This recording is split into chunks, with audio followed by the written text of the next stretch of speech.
Which games does she think are the best? The long ones, the short ones, simple, complex.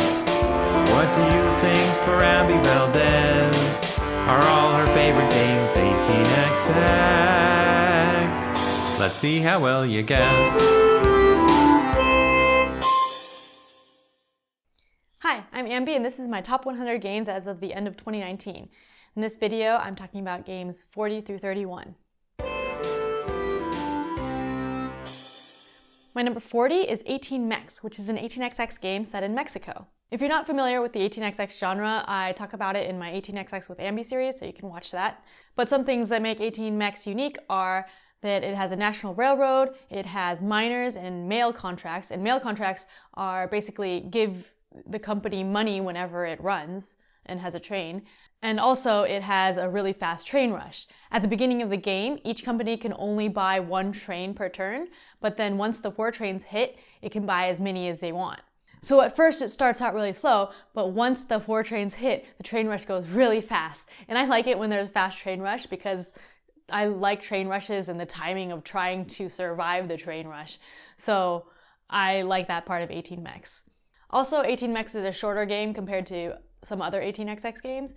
It only takes about 3 to 4 hours to play, so it's more playable than other 18XX games, and that makes it go higher on my list. My number 39 is Paris Connection, which is a light 30-minute train game. In Paris Connection, you're building routes for different colored train companies on a map, and when you connect to cities, those companies are worth more.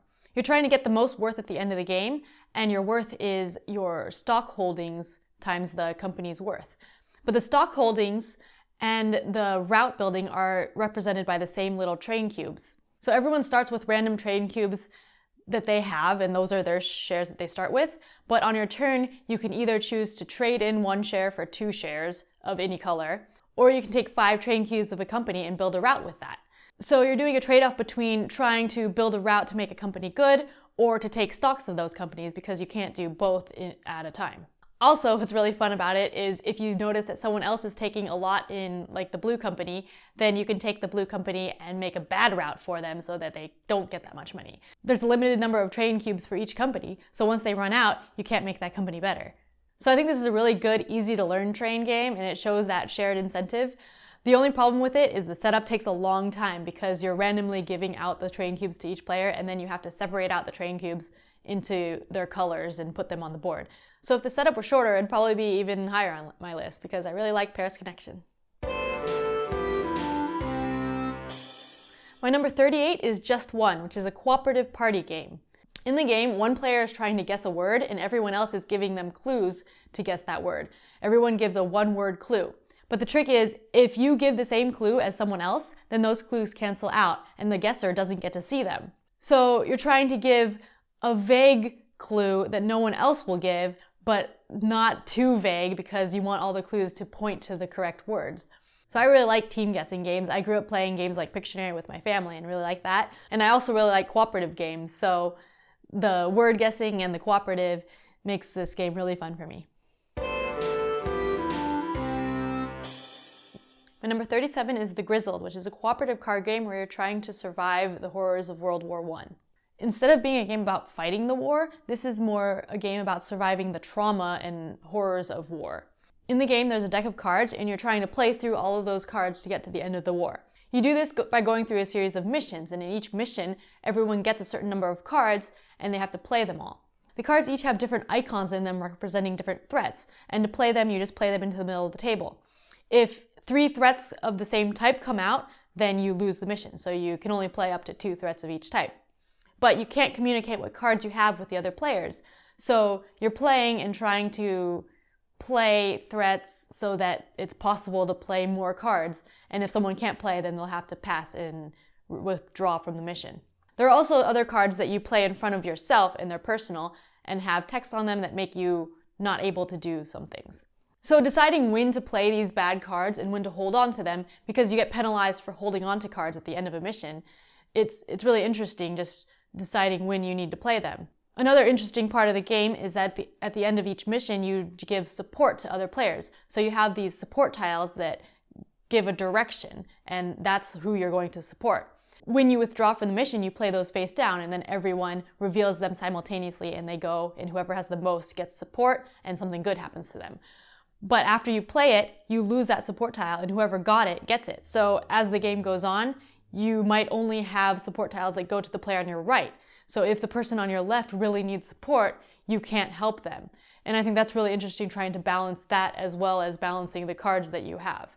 So I think the Grizzled is a really unique game and theme, and it actually feels pretty thematic because you're trying to make sure you're helping everyone else get through this trial.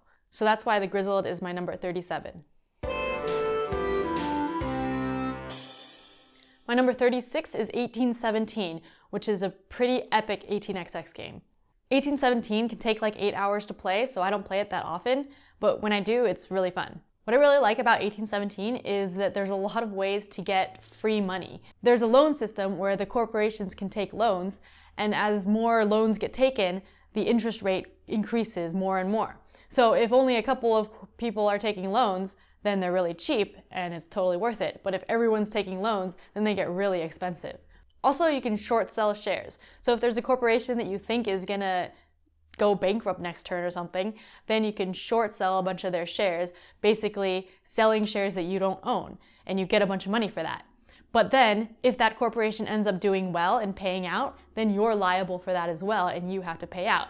So there's a risk there, but there's a lot of money in it if you can handle it well. There's also a lot of other things going on. On the map, you're auctioning off every opening city, and there's going to be a lot of tokens, and there's mergers and acquisitions in order for the corporations to get the tokens that they want. So it's a really intense and epic game, and that's why I like 1817. My number 35 is 1830, Railways and Robber Barons, which was one of the first 18xx games. There are a couple of things I like about 1830. First, it's pretty simple rules-wise compared to other 18xx games. Since it's one of the early ones, there aren't a lot of rules added on, and so it's easier to teach than a lot of the other ones. Also, there could be a really fast train rush, and the stock market is pretty important in this game. A lot of the games we play end up in bankruptcy, which I think is really exciting, because someone could be almost going bankrupt, but they could time it just right so that someone else goes bankrupt first, and then the other person could end up winning. So there's a fine line between going bankrupt and getting last place and winning. Another thing I like about 1830 is the track. There are some tiles that once you lay them will never upgrade. So it's really important to get those tiles the way you want them. And you can also deny other people that track. Part of why I like 1830 more than some other 18xx games is that I've played it more, so I'm more familiar with it. And that way I know how to manipulate the track better. But even though it's one of the first games of the genre, I still really like it and it has a lot of replay value. So that's why I like 1830. My number 34 is Tricks in the Phantom, which is a small deduction and trick-taking card game. The game only has 10 cards, numbers 2 through 9 and 2 number 1s. The numbers 2 through 9 each have different colors, either red, yellow, or blue, and number 1 can be any of the 3 colors. The way the game works is everyone is going to have 2 cards, and on the first round, everyone plays a card face down in order and has to say what color their card is. Then everyone makes a bet on who they think is going to win. The highest number wins, but some cards have special powers that cancel out other cards, so sometimes a lower number could win.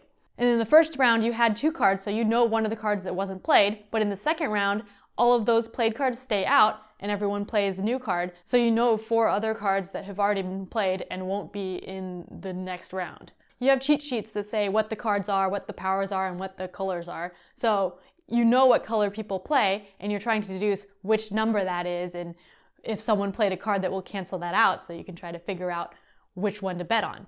Also, if you play the 1, you can say whatever color you want, and if people bet on you, then you get a point. So there's a bit of bluffing too.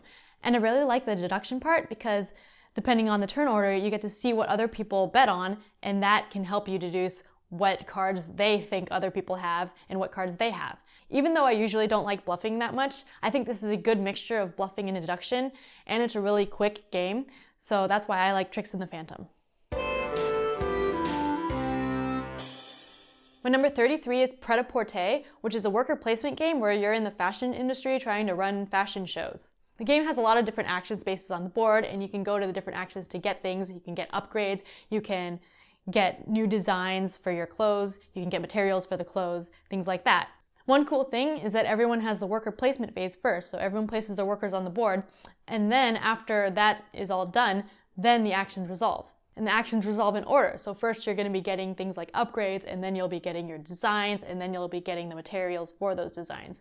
So depending on what you get early on, that can help you later on, or you can use that to determine what you're getting later on. And you're doing all of this to exhibit your designs at fashion shows. So there's going to be 4 different fashion shows throughout the game, and each one gets more points for different types of things. So you're trying to get the designs that score well for those specific shows, getting like a set of designs, or getting a high quality designs or something like that.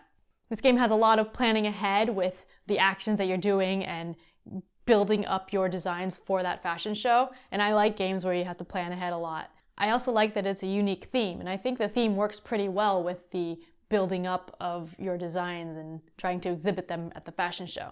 So that's why I like Prêt-à-Porter. My number 32 is Arkwright, which is an economic game where you're running a bunch of factories that are manufacturing goods and selling them. In Arkwright, you can do different actions like building factories, upgrading factories, hiring workers, automating workers, and you need to have factories and workers in order to produce goods and sell them. But what I really like about Arkwright is the way that the selling works. There's a specific demand in the market, and the way the demand works is if you hire more workers, there will be more demand. So the workers are on the board, and as you take them off, there's demand spaces there, and that's how many goods you can sell. I think that's pretty thematic because as the workers get jobs, they'll have money to buy the goods.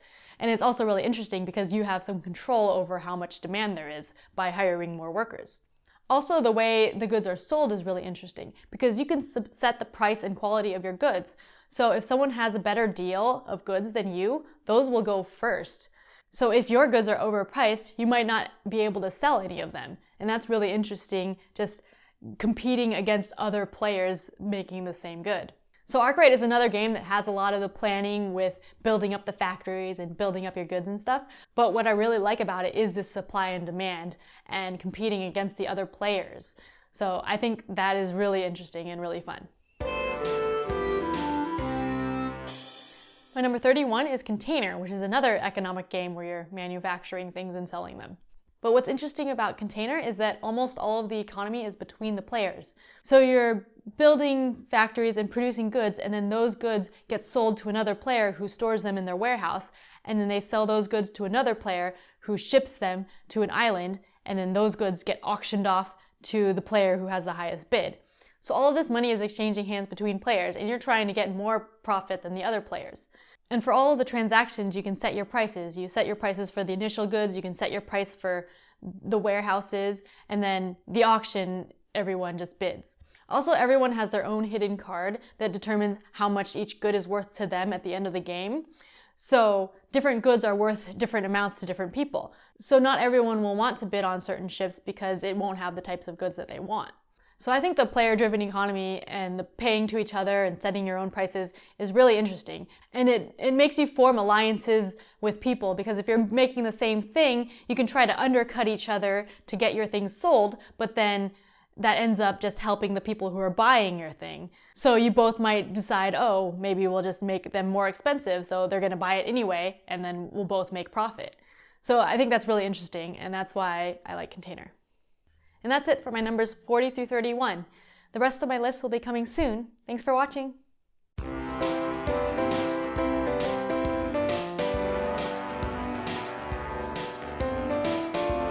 Thanks so much for watching another Dice Tower video. If you enjoy our videos, subscribe to the channel for more fun, comprehensive board game coverage. Also, consider joining us at one of our events. Come to Dice Tower Retreat, a small, intimate gathering where gaming is king. Join us for Dice Tower Cruise, the largest board game cruise. Attend Dice Tower West in Las Vegas for gaming fun on the West Coast, or Dice Tower East in Orlando in sunny Florida. Dice Tower Conventions, the friendliest gaming conventions on Earth. I'm Eric Summerer, and you've been watching The Dice Tower.